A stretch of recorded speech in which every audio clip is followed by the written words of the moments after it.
Laura Franco, thank you so much for taking the time today to be on the Get Foxy show with us. I, Thanks for s- having me. yes, you're very welcome. Thank you for reaching out and saying, hey, I'm here and I want to talk about my book, which is called Brave Healing, a Guide for Your Journey. Now, Yes, yes, it is. yeah, right there. You have it right there. See, that's how that works. So, Mhm. you are a holistic physical therapist. Now, I've not heard of that before. I've met plenty of physical therapists, but what makes a holistic physical therapist different than a regular physical therapist? Yeah, I love that question. Thanks for asking it. I started putting that word holistic in front of physical therapist a bit ago because early on I realized if you weren't integrating for a person, mind, body, and soul, you weren't really doing them justice in the big picture of healing. And so physical therapy, when you look how Western medicine has kind of picked us apart into pieces, psychology for the mind, physical therapy for the body, it's just not like that. Like authentic healing has to go at the whole person. And so I got really lucky early in my career to have some mentors who were doing holistic alternative kinds of physical therapy. And I jumped on that pretty fast. It's really a better way to help people heal.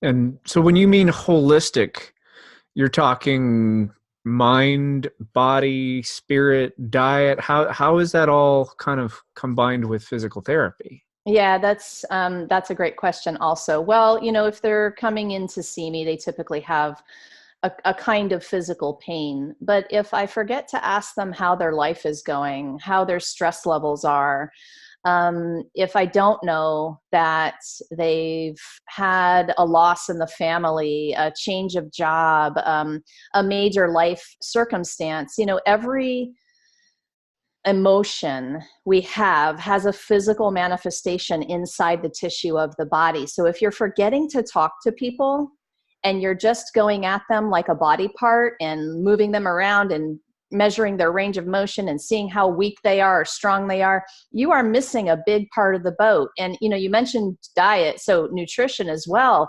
If I'm not asking them those good questions about what their lifestyle is like and the other ways that they're either increasing or enhancing their healing process or not, then again, I'm missing a piece that could really help them in that bigger picture. Does that make sense to you? Yes, totally. Yeah. And that's definitely how I roll in my acupuncture clinic. Same sort of thing. Traditional Chinese medicine is very holistic. So Yes, I'm a not only fan. do we talk about, muscular pain, but okay, well, a lot of times emotions build and have an effect on the physical body, the energetic side of us, the spiritual, the mental, the emotional also has an effect on our physical. So by having those conversations and helping my patients become more aware of how those interact, man, we get some just brilliant transformation. Exactly. And it's really you hit on the foundation. It's the awareness. So if I can build awareness in a client, then I can help facilitate that healing process a lot better, a lot faster, a lot more complete.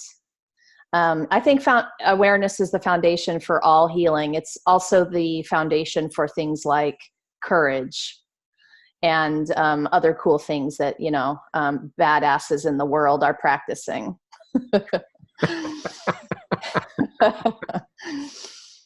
Well, I am going to start by asking you the question that I ask a lot of my show guests. And that question is, what does Foxy and being Foxy mean to you, Laura? Oh, that's so fun. That's such a fun question. For me, when I stepped into my Foxy, I was feeling joy on a daily basis. And you would know the difference in me if you saw it because I was kind of glowing with it. And I really think that being and feeling Foxy to me is the unapologetic pursuit of joy in my daily life. There is an energy to that. You know, you mentioned energy a minute ago. Everything is energy, right? So if we're moving toward that joy and that passion and our deepest desire, and we're really moving toward the things that our soul calls us to move toward, we glow with that. And it's a feeling, it's a fabulous feeling to feel Foxy like that. I would never go back to the kind of a little bit more painful, a little bit more resentful and resigned kind of life, because I now know how much more powerful it is to be walking around in that joy. You have such an amazing definition that just blows me away. But it makes sense coming from someone who has a 3rd-degree black belt in Taekwondo, I would think. Oh, yes. One of the massive achievements of my life. I love Taekwondo. Taekwondo, martial arts is a life journey. It's a body of knowledge, and that's also a mind, body, soul kind of practice, which of course goes along with everything else I do in that holistic healing realm, right? But yeah, I've really enjoyed my journey in the martial arts. What's inspired you to write this book? I mean, we all kind of have these ideas, but not everybody actually gets around to putting pen to paper or fingers to keyboard and actually creating and writing a book. So what inspired you to write Brave Healing? So, you know, the urge to write in general was in me from a very early age, probably teenager age. And I would use the pages of my journals to kind of heal, to Feng Shui my soul is how I call it now. I write to Feng Shui the insides. And, you know, I can only tell you that now. Like, I didn't know that that's what was happening when I used that as a tool way back when. But as I got a little bit older, chose a career, picked that healing path, you could ask my friends and family, I would always be saying, I'm going to write a book one day. I just don't know what it is yet. I know I've got this book in me. And I was writing a lot. I started blogging for my business, and I would write for, you know, to educate about physical therapy and everything. And so this current book, Brave Healing, was just released last year. It's actually my 6th published book.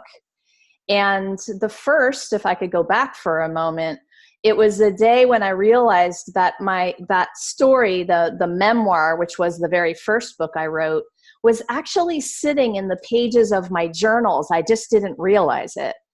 And I woke up one day and I thought, oh, wow, you know, I actually already wrote this. So now it's just a matter of getting organized and putting it in, you know, a particular way that somebody could enjoy reading it. So that was back in 2012. And Brave Healing, along the years and along my journey, different things, of course, you know, different things are always happening to us. We're making changes. We're making big transitions. I was teaching holistic healing and writing and doing some teaching in the therapeutic writing realm. And that is when the idea for this last book came. It's like, you know what? I need to tell people how to marry the body awareness with the therapeutic writing, because of how powerful a tool it was in my own life. And then what I was seeing in my workshops was people would look at the words that they wrote and they would be like, whoa, I didn't even know that about myself. The ahas were real, and they were happening like in front of my face in my workshops. And I thought, okay, I'm going to do the book. I'm going to write the book about the tools I've been teaching. And that was really the inspiration for this last one. That is so cool. I had a writing instructor when I was in junior college who said something that always stuck with me, and that was, how do I know what I think until I see what I say? And what he meant by that was, as I write things down, all of a sudden I have these revelations about who I am and what I think and what I feel. And yeah, this writing could have such an impact on a Yes. person's therapeutic journey. I love that. I love that quote that you said. That's exactly it. When you look at your words, it's an awareness tool. You know, we're talking about awareness a lot today. It's just another tool that you get to observe your own life from that space. And it really separates you from what, you know, on a daily basis, you kind of get all wrapped up in your head and your thoughts and your beliefs and everything that's going on and how you're reacting to the world. I had somebody say to me one day, if it's not out loud, it's not real. So writing it out loud and or speaking it out loud, it's like, oh, do I really think that? Huh. You know, and it gets you into that mind frame of more curiosity. Yeah. What is a brave healer? You seem to use that term a fair amount. So I'd like to know what that is according to Laura DeFranco.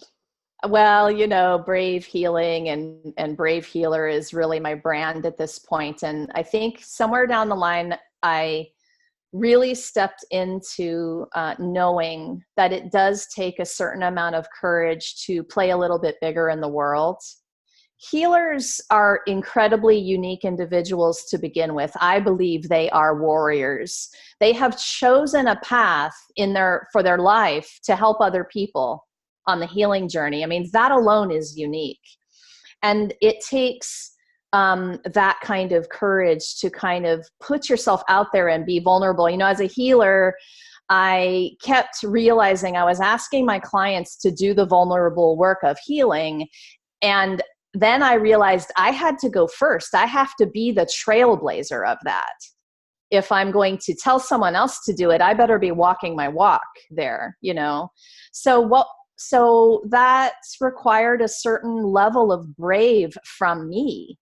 What did that mean for me? You know, I had been doing the martial arts for about 12 years now. And so stepping literally into the ring with the fear that you're going to get your ass kicked, but being there anyway, showing up anyway, and fighting the fight anyway, right? So I learned certain things along that journey and during my healing journey where I was starting to define what that courage meant for myself. And then I saw in my fellow healers this boring fear of I'm not good enough. And I started to realize that if we all didn't step up a notch and get out of that not good enough thing and really just share our offerings and our gifts and what we were born to do, then other people just wouldn't be helped by it. So that's why I call those fears boring. It's like, it's not about me anymore. It's about whose life might change because I was brave enough to share the story. You got me started. I love talking about this. And that makes my job so much easier. It's important to understand. And if you guys have a healer in your life, just know that a certain, they're a special breed of warrior. They have made a choice to do that kind of work. And it is definitely not for the faint of heart. And when you say healer, it sounds like you've got a fairly broad definition. I do. I think everybody is a healer. You're either moving into the world with a healing kind of energy and positivity, or you're not. So everyone has the potential, just like everyone has the potential for art and creativity. We all have the potential for being a human that exudes healing energy or not, But when I say healer, it is broad. Everybody from an energy Reiki practitioner all the way up to a physical therapist or a licensed healthcare professional, or anyone who helps people. Like my real estate agent is a healer, if you want to ask me about that. Like you know what I mean? Like my hairdresser some days is a healer. It's really in the words we choose and our ability to listen to other human beings and practice compassion and all that good stuff. Yes. I hadn't thought about it in quite that way. Uh, in my mind, it comes down to service and being willing to serve your fellow human being, whether that's just with a kind word or a kind act, or in my case, okay, employing my expertise in acupuncture and traditional Chinese medicine. Right. What I'm hearing is that, you know, a real estate agent can be a healer in the way that they treat you and serve you. Am I getting that correct? Yeah, I love the idea of the service being a part of that, because really every person is serving in some capacity if they are engaged in relationships with other people. Right. So imagine if everybody took on the quote duty of being a healer, and we really took responsibility for how we were showing up in the world inside of that kindness you mentioned and that service. Wow. Right. Holy cow. I can't even fathom what kind of world this would be if we were all to take that kind of responsibility. Well, you know how, so the best example is the whole art thing. Like, you know, my sister is an amazing, talented artist. And from a very young age, I thought to myself, well, I didn't get the art card. So I'm not even going to really try, because I already know she's the artist. You know, I'll go be the physical therapist, and I was the athlete. So that was my label that I hung on to. But the problem there was I never really even gave myself permission to try. And so, you know, what if you just ask yourself the question back to this idea of being a healer, what if my words and my energy, my intention mattered that much? And what if I take some responsibility for what that even means to me? Your relationships, I know at a very minimum, will change for the better. You know, whether you want to go out and be an acupuncturist or a therapist or whatever you want to be, whatever you do, those relationships will change. And that's really, you know, what's important about us changing the world like we are. You bet. Now, speaking of relationships, who embodies Foxy in your world right now? Oh my goodness. Oh, is it fair to tell you that my daughter came up in my mind right away? That's a weird answer, isn't it? No, not at all. Um, she is 16, going on 25, and beautiful, intelligent, aware, fearless goddess. And she is who I thought of when you said that just now. How cool is that?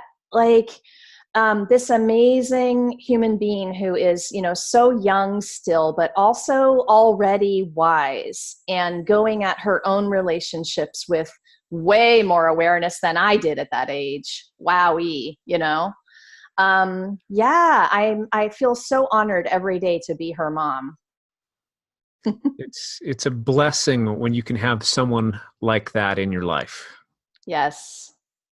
Yes, you know, the aware conversations are, they really do mean a lot to me. And I like to be in the company of people who have me thinking and changing my perspective and asking questions and growing and evolving. And it's just so much more fun to be around people who are interested in that kind of thing. And she and I really do share a pretty awesome relationship like that. I share a very great relationship with my own mom like that too. And I think it was one of my biggest wishes, is that very close relationships with my children. I have a son as well. Be that kind of energy, be that thing where we really could talk about whatever, because we really are just two people. And yeah, I know I'm your mom, but I want to know what matters to you. I want to know the pain and the goodness. I want to know everything. I want, not that I need to fix everything for you, but I want to be the person that you feel good about talking to, you know? So it's been a fun journey there with the kiddos. They're both teenagers. And I'll bet they feel blessed to have you as their mom. My daughter did let it slip from her lips that I was awesome the other day. I thought, what did you just say? I'm like, all right, I might have to write that down. It was pretty funny. Can I get that on video, please? Exactly. Well, Laura, how can people find more about you, and where can they get your book? The book is on Amazon. So Brave Healing, A Guide for Your Journey. You guys can type it in there and grab it. And please come play on bravehealer.com. It's where you're going to find everything about me. I have a really cool video on the media page of me at an open mic reciting the Brave Healing poem for those of you who are poetry lovers. I think you're going to like that video a lot. And I'm on Facebook, you guys. So at Kick-Ass Warrior Goddess, you can find me. And you can also come into the free group, Brave Healers Mastermind and Refuge. It's really the group of these kinds of brave healers that I am surrounding myself with. And we're supporting each other. Because the one thing is that you're not meant to do this alone. And I love podcasts and I love these kinds of interviews because they always make me feel more connected to other people who are on the same journey. I think there was a time in my life where I thought I was only successful if I was doing everything by myself, but oh man, what a self-defeating idea, right? So yeah, come and find me and let's do this thing together. It's way more fun that way. Excellent. Well, I will be including all those links in the show notes. So Awesome. listeners, you can go to thegetfoxyshow.com and you can find Laura DeFranco's episode. You'll have that information right there on the webpage. You'll just click. It'll be smooth as silk. So definitely check out Brave Healing, A Guide for Your Journey. And Laura, I can't believe it, but we're already up on time. So thank you so much for being here today. Oh, my total pleasure. Thank you so much for having me. It was a really great conversation.